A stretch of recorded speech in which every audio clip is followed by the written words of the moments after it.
ನಮಸ್ಕಾರ ಎಲ್ರಿಗೂ. ನಾನು ಆಶೀಶ್ ಕೆ ಪಾಟೀಲ್. ಈ ಒಂದು ಥಂಬ್ನೇಲಲ್ಲಿ ಒಂದು ವಿಷಯವನ್ನು ಏನಪ್ಪಾ ಒಂದು ವಿಷಯ ಅಂತ ತಿಳ್ಕೊಂಡೇ ಬಂದಿರ್ತೀರ ನೀವು. ಹಾಗೆ ಏನಪ್ಪಾ ಒಂದು ವಿಷಯ ಅಂದ್ರೆ ಗೃಹಲಕ್ಷ್ಮಿ ಅಮೌಂಟ್ 9ನೇ ಕಂತು 10ನೇ ಕಂತು ಅಮೌಂಟ್. ಈಗ 8ನೇ ಕಂತು ಆಲ್ರೆಡಿ ಎಲ್ಲರಿಗೂ ಬರ್ತಾ ಇದೆ. ಇನ್ನು ಪೆಂಡಿಂಗ್ ಇದ್ದವರಿಗೂ ಕೂಡ ಆ ಅಮೌಂಟ್ ಬರುತ್ತೆ. ಎಲೆಕ್ಷನ್ಗಿಂತ ಮೊದಲು ಎಲ್ಲರಿಗೂ 8ನೇ ತಿಂಗಳ ತನಕ ಎಲ್ಲರಿಗೂ ಕ್ಲಿಯರ್ ಆಗುತ್ತೆ. ಆದ್ರೆ 9ನೇ ತಿಂಗಳು 10ನೇ ತಿಂಗಳ ಅಮೌಂಟ್, ಯಾಕಂದ್ರೆ ಈಗ ಲೋಕಸಭಾ ಎಲೆಕ್ಷನ್ ಇದೆ, 26 ತಾರೀಕಿಗಿದೆ. ಮತ್ತೆ ಮೊದಲನೇ ಹಂತದ 26 ತಾರೀಕಿಗೆ, ಏಪ್ರಿಲ್ 26 ತಾರೀಕಿಗೆ ಮತದಾನ ಇದೆ. ಮತ್ತೆ ಎರಡನೇ ಹಂತದ ಒಂದು ಲೋಕಸಭಾ ಎಲೆಕ್ಷನ್ 7th ಮೇಗೆ ಮತ್ತೆ ವೋಟಿಂಗ್ ಇದೆ. ಆದ ಕಾರಣ ಈ ಒಂದು ಅಲ್ಲಿವರೆಗೂ ಈ ಒಂದು 9ನೇ ಕಂತು ಮತ್ತು 10ನೇ ಕಂತು ಅಮೌಂಟ್ ಹಾಕೋದು ಡೌಟು. ಆದ್ರೂ ಕೂಡ ಎದಕ್ಕೆ ಅಂತ ನಾನು ಫುಲ್ ಡೀಟೇಲ್ ಅಲ್ಲಿ ವಿಡಿಯೋದಲ್ಲಿ ಕೊನೆಗೆ ನಿಮಗೆ ಹೇಳ್ತೀನಿ.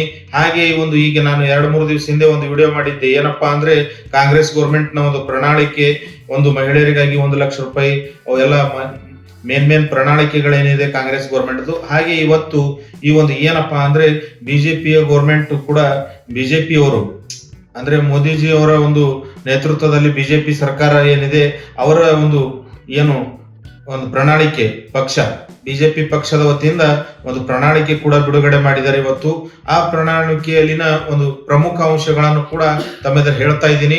ನಾವು ಯಾವುದೇ ಪಕ್ಷದ ಪ್ರಚಾರಕರಲ್ಲ, ಯಾವುದೇ ಪಕ್ಷದ ವತಿಯಿಂದ ನಾವು ಏನು ಹೇಳೋದಿಲ್ಲ.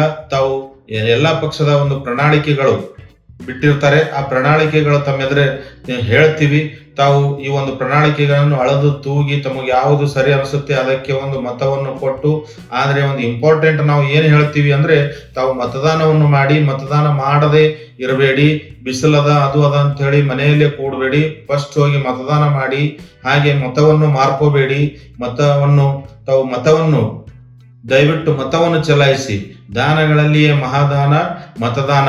ಅದಕ್ಕಾಗಿ ಮತವನ್ನು ಚಲಾಯಿಸಿ. ನೀವು ತಾವು ಯಾರಿಗಾದ್ರೂ ಚಲಾಯಿಸಿ, ಯಾವ ಪಕ್ಷಕ್ಕಾದ್ರೂ ಚಲಾಯಿಸಿ, ಫಸ್ಟ್ ಮತದಾನವನ್ನು ಮಾಡಿ. ಹಾಗೆ ಬನ್ನಿ ನೋಡಿ, ಒಂದು ಬಿಜೆಪಿಯ ಪ್ರಣಾಳಿಕೆಯಲ್ಲಿ ಪ್ರಮುಖವಾದ ಒಂದು ತಮಗೆ ಯೂಸ್ಫುಲ್ ಆಗುವಂತ ಒಂದು ಪ್ರಣಾಳಿಕೆಯಲ್ಲಿ ಏನ್ ಮೇನ್ ಇದಾವೆ ಪ್ರಮುಖ ಅಂಶಗಳನ್ನು ತಮ್ಮ ಮುಂದೆ ಹೇಳ್ತೀನಿ, ಎಲ್ಲವೂ ಡೀಟೇಲ್ ಕೂಡ. ಈ ಒಂದು ವಿಡಿಯೋನ ಸ್ಕಿಪ್ ಮಾಡದೆ ಫುಲ್ ಕೊನೆವರೆಗೂ ನೋಡಿ. ಎಲ್ಲ ಗೃಹಲಕ್ಷ್ಮಿ ಕಂತುಗಳ ಬಗ್ಗೆನೂ ಗೊತ್ತಾಗುತ್ತೆ. ಹಾಗೆ ಈ ಒಂದು ಪ್ರಣಾಳಿಕೆ ಬಗ್ಗೆನೂ ತಮಗೆ ಒಂದು ಐಡಿಯಾ ಬರುತ್ತೆ. ಯಾವುದು ಒಂದು ಕಾಂಗ್ರೆಸ್ ಗೌರ್ಮೆಂಟ್ ಆಯ್ತಪ್ಪ ಮೇಲೆ ಕೇಂದ್ರ ಸರ್ಕಾರದಲ್ಲಿ ಅಂದ್ರೆ ಯಾವುದು ಸರಿಗನಿಸುತ್ತೆ, ಮತ್ತೆ ಬಿಜೆಪಿ ಈಗ ಮತ್ತೆ ಅದೇ ಮೋದಿಜಿ ಅವರು ಬಂದ್ರಂದ್ರೆ ಮತ್ತೆ ಏನು ಪ್ರಣಾಳಿಕೆಗಳನ್ನು ಕೊಟ್ಟಿದ್ದಾರೆ, ಯಾವುದು ಸರಿ ಅನಿಸುತ್ತೆ ಅದಕ್ಕೆ ತಾವು ಒಂದು ಮತವನ್ನು ನೀಡಿ. ಬನ್ನಿ, ಎಲ್ಲವೂ ಕೂಡ ಡಿಟೇಲ್ ಆಗಿ ಈ ವಿಡಿಯೋದಲ್ಲಿ ಹೇಳ್ತೀನಿ ನಿಮಗೆ.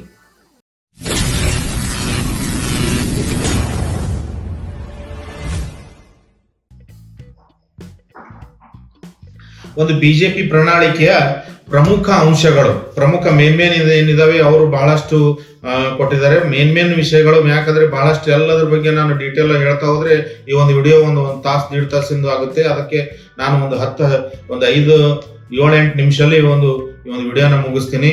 ಏನಪ್ಪಾ ಅಂದ್ರೆ ಬಿಜೆಪಿಯ ಮೊದಲನೆಯದಾಗಿ ಪ್ರಣಾಳಿಕೆಯ ಪ್ರಮುಖ ಅಂಶಗಳು. ಮೊದಲನೆಯದಾಗಿ 70 ವರ್ಷ ದಾಟಿದವರಿಗಾಗಿ ಆಯುಷ್ಮಾನ್ ಭಾರತ್ ಯೋಜನೆ ಅವರಿಗೆ ವಿಸ್ತರಣೆ ಮಾಡಿದ್ದಾರೆ. ಹಾಗೂ ಎಲ್ಲರಿಗೂ ಮತ್ತು ಉಚಿತ ಚಿಕಿತ್ಸೆ 70 ವರ್ಷದವರಿಗೆ ಏನ್ ಮಾಡಿದ್ದಾರೆ, ಆಯುಷ್ಮಾನ್ ಭಾರತ್ ಯೋಜನೆ ವಿಸ್ತರಣೆ ಮಾಡಿ ಉಚಿತ ಚಿಕಿತ್ಸೆ ಕೊಡ್ತೀವಿ ಅಂತ ಅವ್ರು ಹೇಳಿದ್ದಾರೆ. ಮುಂದೆ ಕೇಂದ್ರದಲ್ಲಿ ಬಿಜೆಪಿ ಗೌರ್ಮೆಂಟ್ ಆಯ್ತಪ್ಪ ಅಂದ್ರೆ ನಾವು ಈ ಆಯುಷ್ಮಾನ್ ಕಾರ್ಡ್ ಬಗ್ಗೆ ಇಲ್ಲಿ ಮೇಲೆ ಐ ಬಟನ್ ಅಲ್ಲಿ ಬರುತ್ತಾ ಇರುತ್ತೆ. ಅದನ್ನು ಹೇಗೆ ಮಾಡಿಸ್ಬೇಕು ಹೇಗಿಲ್ಲ ಫುಲ್ ಡೀಟೇಲ್ ಆಗಿ ವಿಡಿಯೋ ಮಾಡಿದೀನಿ, ಅದನ್ನು ಕೂಡ ತಾವು ನೋಡ್ಕೋಬಹುದು. ಜನೌಷಧಿ ಕೇಂದ್ರಗಳಲ್ಲಿ, ಎರಡನೇದಾಗಿ ಜನೌಷಧಿ ಕೇಂದ್ರಗಳಲ್ಲಿ 80% ರಿಯಾಯಿತಿಯೊಂದಿಗೆ ಔಷಧ ವಿತರಣೆ, ಅಂದ್ರೆ 80% ಡಿಸ್ಕೌಂಟ್ ದಿಂದ ಜನೌಷಧಿ ಕೇಂದ್ರಗಳಲ್ಲಿ ಔಷಧ ವಿತರಣೆ ಮಾಡ್ತೀವಿ ಅಂತಾನು ಕೂಡ ಹೇಳಿದ್ದಾರೆ. ಹಾಗೆ ಬಡವರಿಗಾಗಿ 3 ಕೋಟಿ ಮನೆಗಳ ನಿರ್ಮಾಣ ಮಾಡ್ತೀವಂತ ಈ ಮೋದಿಜಿ ಅವರ ಗ್ಯಾರಂಟಿಯಲ್ಲಿದೆ. ಹಾಗೆ ಪೈಪ್ಲೈನ್ ಮೂಲಕ ಈಗ ಆಲ್ರೆಡಿ ತಾವು ನೋಡಿರ್ಬೋದು, ಎಲ್ಲಾದ್ರೂ ಕೇಳಿರ್ತೀರ, ಎಲ್ಲಾದ್ರೂ ನೋಡಿರ್ತೀರ. ಈಗ ಆಲ್ರೆಡಿ ಪೈಪ್ಲೈನ್ ನಡೆದಿದೆ. ಪೈಪ್ಲೈನ್ ಮೂಲಕ ಗ್ಯಾಸ್ ವಿತರಣೆಯನ್ನು ಮಾಡ್ತೀವಿ ಅಂತ ಹೇಳಿದ್ದಾರೆ. ಅದಕ್ಕೊಂದು ಮೀಟರ್ ಕೂಡಿಸ್ತಾರೆ, ಪೈಪ್ಲೈನ್ ಮನೆಗೆ ಪೈಪ್ಲೈನ್ ಕೂಡಿಸ್ತಾರೆ, ಪೈಪ್ಲೈನ್ ಮೂಲಕ ಗ್ಯಾಸ್ ಅನಿಲ ಪೂರೈಕೆ ಮಾಡ್ತೀವಿ ಅಂತ ಹೇಳಿದ್ದಾರೆ. ಮತ್ತೆ ಕೋಟ್ಯಾಂತರ ಕುಟುಂಬಗಳಿಗೆ ಸೋಲಾರ್ ಮೂಲಕ ಉಚಿತವಾಗಿ ವಿದ್ಯುತ್ ಪೂರೈಕೆ. ಈ ಒಂದು ಸೂರ್ಯಘರ್ ಯೋಜನೆ ಮೂಲಕ ಈ ಒಂದು ಕೋಟ್ಯಾಂತರ ಕುಟುಂಬಗಳಿಗೆ ಸೋಲಾರ್ ಮೂಲಕ ವಿದ್ಯುತ್ ಪೂರೈಕೆ. ಈ ಒಂದು ವಿಡಿಯೋ ಕೂಡ ನಾನು ಐ ಬಟನ್ ಅಲ್ಲಿ ಬರ್ತಾ ಇರುತ್ತೆ. ಈ ಒಂದು ಏನಪ್ಪಾ ಸೂರ್ಯಘರ್ ಯೋಜನೆ ಬಗ್ಗೆ ತಮಗೆ ಒಂದು ಫುಲ್ ಡೀಟೇಲ್ ಅನ್ನು ಬೇಕಾದ್ರೆ ಐ ಬಟನ್ ಅಲ್ಲಿ ಬರ್ತಾ ಇರುತ್ತೆ, ಅಲ್ಲಿಂದ ಒಂದು ಕ್ಲಿಕ್ ಮಾಡಿ ತಾವು ಏನದಲ್ಲ ಈ ಒಂದು ವಿಡಿಯೋ ಹೇಗೆ ಎಲ್ಲ ಸೂರ್ಯಘರ್ ಯೋಜನೆ ಹೇಗೆ ಸೋಲಾರ್ ಪ್ಯಾನೆಲ್ ಅಳವಡಿಸಬೇಕು ಎಲ್ಲವೂ ಕೂಡ ಡೀಟೇಲ್ ಆ ವಿಡಿಯೋದಲ್ಲಿ ಗೊತ್ತಾಗುತ್ತೆ. ಹಾಗೆ ಒಂದು ಮುದ್ರಾ ಯೋಜನೆ ಅಡಿಯಲ್ಲಿ ಸಿಗುವ ಸಾಲದ ಮೊತ್ತ 20 ಲಕ್ಷ ರೂಪಾಯಿವರೆಗೆ ಏರಿಕೆ. ಅಂದ್ರೆ ಅದರಲ್ಲಿ ಈಗ ಮುದ್ರಾ ಯೋಜನೆಯಲ್ಲಿ ಮೊದಲು 10 ಲಕ್ಷ ಇತ್ತು, ಈಗ 20 ಲಕ್ಷವರೆಗೆ ಕೊಡ್ತೀವಂತ ಅವರೊಂದು ಭರವಸೆಯನ್ನು ಕೊಟ್ಟಿದ್ದಾರೆ. ಈಗ ಮುಂದೆ ಮತ್ತೆ 2024ರಲ್ಲಿ ನಮ್ಮ ಸರ್ಕಾರ ರಚನೆ ಆಯ್ತಪ್ಪ ಅಂದ್ರೆ ಇವೆಲ್ಲ ಮುಂದೆ ನಾವು ಇಷ್ಟೆಲ್ಲ ಏರಿಕೆ ಮಾಡ್ತೀವಿ. ಮುದ್ರಾ ಯೋಜನೆಯಲ್ಲಿ ಈಗ 10 ಲಕ್ಷ ಇದೆ, ಮತ್ತೆ ಇದಕ್ಕೆ 20 ಲಕ್ಷವರೆಗೂ ಏರಿಕೆ ಮಾಡ್ತೀವಿ ಅಂತ ಅವ್ರು ಹೇಳಿದ್ದಾರೆ. ಮುದ್ರಾ ಯೋಜನೆ ಬಗ್ಗೆನೂ ಫುಲ್ ಡೀಟೇಲ್ ಅನ್ನು ಹೇಗೆ ಅಪ್ಲೈ ಮಾಡಬಹುದು, ಹೇಗೆ ಎಲ್ಲ ಅರ್ಹತೆಗಳೇನು ಎಲ್ಲವೂ ಕೂಡ ಡೀಟೇಲ್ ನಾನು ವಿಡಿಯೋ ಮಾಡಿದ್ದೀನಿ. ಆ ವಿಡಿಯೋನ ತಾವು ನೋಡ್ಕೋಬಹುದು. ಮತ್ತೆ ಅಮೃತ್ ಭಾರತ್, ವಂದೇ ಭಾರತ್ ರೈಲುಗಳ ಸಂಖ್ಯೆ ಹೆಚ್ಚಳ. ಈಗ ವಂದೇ ಭಾರತ್, ಅಮೃತ್ ಭಾರತ್ ರೈಲುಗಳು ಎಲ್ಲವೂ ಕೂಡ ಎಲ್ಲ ಕಡೆ ಒಂದು 1-2 ಇದಾವೆ. ಹಾಗೆ ಅದರ ಒಂದು ಪ್ರಮಾಣನ ಹೆಚ್ಚಿಗೆ ಮಾಡ್ತೀವಂತ ಒಂದು ಭರವಸೆ, ಅದನ್ನು ಕೂಡ ಒಂದು ಭರವಸೆನ ಹೇಳಿದ್ದಾರೆ. ಹಾಗೆ ಒಂದು ಆಯುಷ್ಮಾನ್ ಭಾರತ್ ಕಾರ್ಡ್ ಮತ್ತೆ ಈ ಮಂಗಳಮುಖಿಯರಿಗೆ, ತೃತೀಯ ಲಿಂಗಿಗಳಿಗೆ ಏನಿರುತ್ತೆ ಈ ಒಂದು ಆಯುಷ್ಮಾನ್ ಭಾರತ್ ಕಾರ್ಡ್ ಅವರಿಗಾಗಿ ಇರಲಿಲ್ಲ. ಈಗ ಅವರಿಗೂ ಕೂಡ ಈ ಒಂದು ಆಯುಷ್ಮಾನ್ ಭಾರತ್ ಕಾರ್ಡ್ ಅನ್ನ ಅವರಿಗೂ ಕೂಡ ನಾವು ವಿಸ್ತರಣೆ ಮಾಡ್ತೀವಿ ಅಂತ ಒಂದು ಭರವಸೆಯನ್ನು ಕೊಟ್ಟಿದ್ದಾರೆ. ಮತ್ತೆ ಈ ಒಂದು 10 ಕೋಟಿ ಮಹಿಳೆಯರಿಗೆ ಉದ್ಯಮ ಕುರಿತು ಕೌಶಲ್ಯ ತರಬೇತಿ. ಅಂದ್ರೆ ಒಂದು 10 ಕೋಟಿ ದೇಶದ 10 ಕೋಟಿ ಮಹಿಳೆಯರಿಗೆ ಒಂದು ಉದ್ಯಮವನ್ನು ಸೃಷ್ಟಿ ಮಾಡ್ತೀವಿ. ಹಾಗೆ ಒಂದು ಏನಪ್ಪಾ ಅಂದ್ರೆ ಉದ್ಯಮ ಕುರಿತು ಕೌಶಲ್ಯ ತರಬೇತಿ ಕೂಡ ಕೊಡ್ತೀವಿ ಅಂತ ಈ ಒಂದು ಭರವಸೆಯನ್ನು ಪ್ರಣಾಳಿಕೆಯಲ್ಲಿ ಹೇಳಿದ್ದಾರೆ. ಮತ್ತೆ 3 ಕೋಟಿ ಮಹಿಳೆಯರಿಗೆ ಒಂದು ಲಖಪತಿ ದೀದಿ ಯೋಜನೆಯ ಗ್ಯಾರಂಟಿ ಕೂಡ ಹೇಳಿದ್ದಾರೆ. ಒಂದು 3 ಕೋಟಿ ಮಹಿಳೆಯರಿಗೆ ಒಂದು ಲಖಪತಿ ದೀದಿ ಅಂತ ಯೋಜನೆ ಬರುತ್ತೆ. ಅದು ಕೂಡ ಈ ಒಂದು ಮೋದಿ ಅವರ ಒಂದು ಗ್ಯಾರಂಟಿಯಲ್ಲಿ ಈ ಒಂದು ಆಶ್ವಾಸನೆಯನ್ನು ಕೊಟ್ಟಿದ್ದಾರೆ. 2024ರಲ್ಲಿ ಸರ್ಕಾರ ರಚನೆ ಆಯ್ತಪ್ಪ ಅಂದ್ರೆ ಇದನ್ನು ಕೂಡ ಮಾಡ್ತೀವಿ ಅಂತ. ಹಾಗೆ ರೈತರಿಗೆ PM ಕಿಸಾನ್ ಯೋಜನೆಯಲ್ಲಿ ಈಗ ವರ್ಷಿಗೆ 6,000 ರೂಪಾಯಿ ಬರುತ್ತೆ ತಮಗೆ. ಅದು ಕೂಡ ನಾವು ಮುಂದುವರಿಸ್ತೀವಿ, ಅದು ಕೂಡ ನಿಲ್ಸಲ್ಲ. ನಮಗೆ ಈಗ ಒಂದು ಏನಪ್ಪಾ ಅಂದ್ರೆ ಒಂದು ಯೋಜನೆಗಳು, ಯಾವುದೇ ಒಂದು ಯೋಜನೆಗಳು ಸರ್ಕಾರ ರಚನೆ ಆದ್ಮೇಲೆ ಈಗ ಇವರು ಮಾಡಿರ್ತಕ್ಕಂಥ ಯೋಜನೆಗಳು ಮುಂದೆ ಅವು ಕ್ಯಾನ್ಸಲ್ ಕೂಡ ಆಗ್ಬೋದು. ಬೇರೆ ಗೌರ್ಮೆಂಟ್ ಬಂತಂದ್ರೆ ಕ್ಯಾನ್ಸಲ್ ಕೂಡ ಆಗ್ಬೋದು, ಇಲ್ಲ ಅದು ಒಂದು ಸಕ್ಸಸ್ಫುಲ್ ಯೋಜನೆ ಇತ್ತಂದ್ರೆ ಅವರು ಕೂಡ ಅದನ್ನು ಮುಂದುವರಿಸಬಹುದು. ಅಂದ್ರೆ ಈ ಒಂದು ಬಿಜೆಪಿ ಗೌರ್ಮೆಂಟ್ ಬಂತಂದ್ರೆ, ಈಗ ಆಲ್ರೆಡಿ ಬಿಜೆಪಿ ಗೌರ್ಮೆಂಟ್ ಇದೆ ಸೆಂಟ್ರಲ್ ಗೌರ್ಮೆಂಟ್ ಅಲ್ಲಿ. ಆ ಗೌರ್ಮೆಂಟ್ ಈಗ ನಿಮಗೆ 6,000 ರೂಪಾಯಿ ಹಾಕ್ತಿರು ವರ್ಷಕ್ಕೆ 6,000 ರೈತರಿಗೆ. ಈಗ ಅದನ್ನ ಮತ್ತೆ ನಾವು ಅಧಿಕಾರಕ್ಕೆ ಮತ್ತೆ ಹೀಗೆ ನಾವು ಅಧಿಕಾರದಲ್ಲಿ ಕಂಟಿನ್ಯೂ ಇದ್ರೆ ಅದು ಕೂಡ ನಾವು ಕಂಟಿನ್ಯೂ ಮಾಡ್ತೇವೆ ಅಂತ ಅದೊಂದು ಆಶ್ವಾಸನೆ ಕೂಡ ಕೊಟ್ಟಿದ್ದಾರೆ.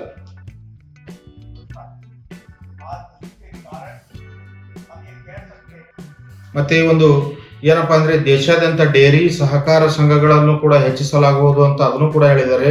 ಕ್ರೀಡೆಯಲ್ಲಿ ಸ್ತ್ರೀಯರ ಪ್ರಾತಿನಿಧ್ಯ ಹೆಚ್ಚಿಸಲು ಹೊಸ ಯೋಜನೆ. ಅಂದ್ರೆ ಸ್ತ್ರೀಯರಿಗಾಗಿ ಒಂದು ಕ್ರೀಡೆಯಲ್ಲಿ ಪ್ರಾತಿನಿಧ್ಯ, ಅವರಿಗಾಗಿ ಒಂದು ಪ್ರಾತಿನಿಧ್ಯವನ್ನು ಹೆಚ್ಚಿಸಲು ಹೊಸ ಯೋಜನೆ ಕೂಡ ಹೇಳಿದ್ದಾರೆ. ತಮಿಳು ಭಾಷೆಯ ವೈಶಿಷ್ಟ್ಯ ಸಾರಲು ಆದ್ಯತೆ. ದೇಶಾದ್ಯಂತ ಪ್ರವಾಸೋದ್ಯಮಕ್ಕೆ ಹೆಚ್ಚಿನ ಪ್ರಾಮುಖ್ಯತೆ ನೀಡಲಾಗುವುದು. ಸಂತ ತಿರುವಳ್ಳೂರು ಸಾಂಸ್ಕೃತಿಕ ಕೇಂದ್ರಗಳ ನಿರ್ಮಾಣ. ಹಾಗೆ ಈ ಒಂದು ಏನಪ್ಪಾ ಅಂದ್ರೆ ಪಬ್ಲಿಕ್ ಪ್ಲೇಸ್ ಅಲ್ಲಿ ಮಹಿಳೆಯರಿಗಾಗಿ ಶೌಚಾಲಯಗಳನ್ನು ಈಗ ಇದಾವೆ, ಆದ್ರೂ ಕೂಡ ಅದನ್ನು ಹೆಚ್ಚಿಸುವುದು ಕೂಡ ಒಂದು ಆಶ್ವಾಸನೆಯನ್ನು ಕೊಟ್ಟಿದ್ದಾರೆ. ಹೀಗೆ ಅನೇಕ ಒಂದು ಏನಪ್ಪಾ ಅಂದ್ರೆ ನಮ್ಮ ಗೌರ್ಮೆಂಟ್ ಬಂತಂದ್ರೆ ನಮ್ಮ ಈ ಎಲ್ಲ ಸವಲತ್ತುಗಳು ನಾವು ಮಾಡ್ತೀವಿ ಅಂತ ಒಂದು ಪ್ರಣಾಳಿಕೆಯಲ್ಲಿ ಹೇಳಿದ್ದಾರೆ.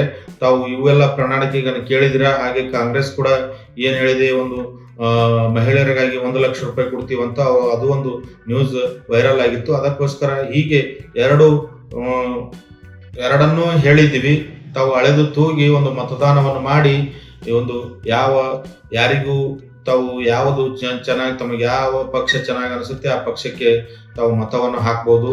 ಈ ಒಂದು ನಮ್ಮ ಇನ್ಫಾರ್ಮೇಶನ್ ತಮಗೆ ಇನ್ನು ಮತ್ತೆ ಏನಪ್ಪಾ ಅಂದ್ರೆ ಇನ್ನೊಂದು ಏನಪ್ಪಾ ಅಂದ್ರೆ ಈಗ ಗೃಹಲಕ್ಷ್ಮಿಯರಿಗೆ 9 ಮತ್ತು 10ನೇ ತಿಂಗಳ ಕಂತು, ಅಂದ್ರೆ ಈಗ 8ನೇ ತಿಂಗಳ ಕಂತಂತೂ ಎಲ್ಲರಿಗೂ ಬಂದಿದ್ದಾವೆ. ಎಲ್ಲರಿಗೂ ಬಂದಿದ್ದಾವೆ. ಇನ್ನು ಸ್ವಲ್ಪ ಜನ ಉಳಿದವರಿಗೆ ಕೂಡ ಅದು ಕೂಡ ಬರುತ್ತೆ, ಕ್ಲಿಯರ್ ಆಗುತ್ತೆ. ಮತ್ತು 9-10ನೇ ತಿಂಗಳು ಯಾವಾಗ ಬರುತ್ತೆ? ಈಗ ಎಲೆಕ್ಷನ್ ಇರೋ ಕಾರಣ ನೀತಿ ಸಂಹಿತೆ ಜಾರಿಯಲ್ಲಿದೆ. ಅದಕ್ಕಾಗಿ ಈಗ ಇವರು ದುಡ್ಡು ಹಾಕ್ಲಿಕ್ಕೆ, ಕಾಂಗ್ರೆಸ್ನವರು ದುಡ್ಡು ಹಾಕ್ಲಿಕ್ಕೆ ರೆಡಿ ಇದ್ದಾರೆ. ನಿಮ್ಮ ಗೃಹಲಕ್ಷ್ಮಿಯ ದುಡ್ಡು ಹಾಕ್ಲಿಕ್ಕೆ ಈ ಒಂದು ರಾಜ್ಯ ಸರ್ಕಾರ ರೆಡಿ ಇದೆ. ಆದ್ರೆ ಈ ಒಂದು ನೀತಿ ಸಂಹಿತೆ ಜಾರಿಯಲ್ಲಿದೆ. ಯಾದಕ್ಕೋಸ್ಕರ ಒಂದು ಯಾವುದೇ ತರ ಕ್ಯಾಶ್ ಟ್ರಾನ್ಸಾಕ್ಷನ್, ಯಾವುದೇ ಒಂದು, ಈಗ ನೀವೆಲ್ಲರೂ ಮತದಾನ ಮಾಡೋರು ಇರ್ತೀರಿ, ನಿಮ್ಮ ಅಕೌಂಟಿಗೆ ದುಡ್ಡು ಹಾಕಿದ ಮೇಲೆ ನೀವು ಆಲ್ರೆಡಿ ಒಂದು ಡೈವರ್ಟ್ ಆಗೋದು ಯಾವ ಪಕ್ಷ ಹಾಕಿರುತ್ತೆ ಆ ಪಕ್ಷಕ್ಕೆ. ಅದಕ್ಕಾಗಿ ಅದರ ಒಂದು ಪ್ರಭಾವ ಬೀಳಬಾರದು, ಮತದಾರರ ಮೇಲೆ ಈ ಒಂದು ದುಡ್ಡಿನ ಪ್ರಭಾವ ಬೀಳಬಾರದು ಅಂತ ಒಂದು ಹೆಲ್ಡಪ್ ಇಡಬಹುದು. ಯಾಕಂದ್ರೆ ಈಗ ಆಲ್ರೆಡಿ ಒಂದು ಬಿಜೆಪಿ ಪಕ್ಷದವರು ಏನ್ ಮಾಡಿದ್ದಾರೆ, ಈ ಒಂದು ಗೃಹಲಕ್ಷ್ಮಿ ಅಮೌಂಟ್ ಅನ್ನ ಈಗ ನೀತಿ ಸಂಹಿತೆ ಜಾರಿಯಲ್ಲಿದೆ, ಅಲ್ಲಿವರೆಗೂ ಈ ಒಂದು ಅಮೌಂಟ್ ಅನ್ನ ತಾವು ಟ್ರಾನ್ಸ್ಫರ್ ಮಾಡಬಾರದು ಅಂತ ಈ ಒಂದು ಚುನಾವಣಾ ಆಯೋಗಕ್ಕೆ ಒಂದು ಕಂಪ್ಲೇಂಟ್ ಅನ್ನ ಕೊಟ್ಟಿದ್ದಾರೆ. ಅದಕ್ಕಾಗಿ ಇನ್ನು ಚುನಾವಣಾ ಆಯೋಗದಿಂದ ಯಾವುದೇ ಒಂದು ಅಧಿಕೃತ ಮಾಹಿತಿ ಬಂದಿಲ್ಲ. ಅಂದ್ರೆ 99% ಹೆಲ್ಡಪ್ ಆಗೋದಂತೂ ಗ್ಯಾರಂಟಿ. ಯಾಕಂದ್ರೆ ಒಂದು 2 ತಿಂಗಳು ನೀತಿ ಸಂಹಿತೆ ಆದ್ಮೇಲೆ ಮತ್ತೆ ತಮಗೆ 9ನೇ ತಿಂಗಳು 10ನೇ ತಿಂಗಳು ಹೀಗೆ ಒಂದು ಅಮೌಂಟ್ ಅನ್ನು ಬರುತ್ತೆ. ಆದ್ರೆ ಅಲ್ಲಿವರೆಗೂ ಯಾರು ಏನು ಗಾಬರಿಸೋ ಜರೂರತ್ತಿಲ್ಲ. ಎಲೆಕ್ಷನ್ ಆದ್ಮೇಲೆ ಆದ್ರೂ ಬರುತ್ತೆ, ಇಲ್ಲ ಚುನಾವಣೆ ಆಯೋಗ ಈಗ ಹೀಗೆ ಹಾಕಿ ಅಮೌಂಟ್ ಅಂತ ಹೇಳಿದ್ರೆ ಹಾಕ್ಬಿಡ್ತಾರೆ. ಇದಕ್ಕಾಗಿ 9ನೇ 10ನೇ ಕಂತದ 2 ತಿಂಗಳದ್ದು ಇನ್ನೂ ಪೆಂಡಿಂಗ್ ಇದೆ. ಅವು ಅಮೌಂಟ್ ಎಲೆಕ್ಷನ್ ಆದ್ಮೇಲೆನೆ ಬರ್ಬೋದು. ಯಾಕಂದ್ರೆ ಈಗ ಹಾಕ್ಲಿಕ್ಕೆ ಈಗ ಆಲ್ರೆಡಿ ಒಂದು ಪಕ್ಷದವರು ಒಂದು ಕಂಪ್ಲೇಂಟ್ ಅನ್ನು ರೈಸ್ ಮಾಡಿದ್ದಾರೆ, ಚುನಾವಣಾ ಆಯೋಗಕ್ಕೆ ಕೊಟ್ಟಿದ್ದಾರೆ. ಈ ಒಂದು ಗೃಹಲಕ್ಷ್ಮಿಯ 2,000 ರೂಪಾಯಿ ಅಮೌಂಟ್ ಒಂದು ಸ್ಟಾಪ್ ಮಾಡಬೇಕು ಎಲೆಕ್ಷನ್ ಮುಗಿಯುವವರೆಗೂ ಅಂತ ಹೇಳಿ. ಅದಕ್ಕಾಗಿ ಸ್ಟಾಪ್ ಮಾಡೋ ಚಾನ್ಸಸ್ ಬಹಳ ಇದೆ. ಅದಕ್ಕಾಗಿ ಯಾರು ಗಾಬರಿಸೋ ಇದು ಇಲ್ಲ.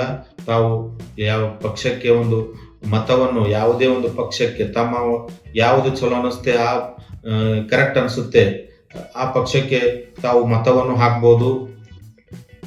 ಈ ಒಂದು ನನ್ನ ಮಾಹಿತಿ ತಮಗೆ ಉಪಯುಕ್ತ ಆದಲ್ಲಿ ಇನ್ನೊಬ್ಬರಿಗೂ ಕೂಡ ಶೇರ್ ಮಾಡಿ. ಹಾಗೆ ನನ್ನ ಚಾನಲ್ನ ಸಬ್ಸ್ಕ್ರೈಬ್ ಮಾಡಿ, ಬೆಲ್ ಬಟನ್ ಕೂಡ ಒತ್ತೋದನ್ನು ಮರಿಬೇಡಿ. ಇದೇ ಥರ ಇನ್ಫಾರ್ಮೇಟಿವ್ ವಿಡಿಯೋಸ್ಗಳು ನನ್ನ ಈ ಒಂದು ಆಶೀಶ್ ಕೆ ಪಾಟೀಲ್ ಚಾನಲ್ನಲ್ಲಿ ಸಿಗ್ತಾ ಇರ್ತವೆ. ಸಬ್ಸ್ಕ್ರೈಬ್ ಮಾಡಿ ನೋಡ್ತಾ ಇದ್ರೆ ಅವರಿಗೆ, ಸಬ್ಸ್ಕ್ರೈಬರ್ಗಳಿಗೆ ನನ್ನ ತುಂಬು ಹೃದಯದ ಧನ್ಯವಾದಗಳು. ಮತ್ತೆ ಸಿಗೋಣ, ಮುಂದಿನ ಒಂದು ಉಪಯುಕ್ತವಾದ ಮಾಹಿತಿಯನ್ನು ತಗೊಂಡು ಬರ್ತೀನಿ. ಮುಂದಿನ ವಿಡಿಯೋದಲ್ಲಿ ಸಿಗೋಣ. ಎಲ್ಲರಿಗೂ ನಮಸ್ಕಾರ, ಶುಭವಾಗಲಿ.